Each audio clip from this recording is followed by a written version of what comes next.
Hi, Jolene. It's Michelle. I figured I'd leave you a video comment just to do something different, instead of the same old comment. So right now I'm just chilling in my house on the stairs. I don't know why I'm on the stairs, but those are my stairs. And next to my little doggy. Say hi. Hi. And today I have no school because they got closed because there's snow, but there's like 3/4 of an inch of snow outside. Actually, I'll show you. Come here. Going down the stairs. There's actually not that much snow outside. See? No snow. There's my car. It's kind of covered, but yeah, anyways.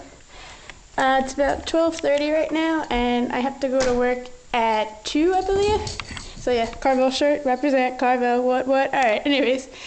So I'm happy for your team that you guys won your little competition. Well, actually the national competition, and now you're on like the Team USA, whatever it's called.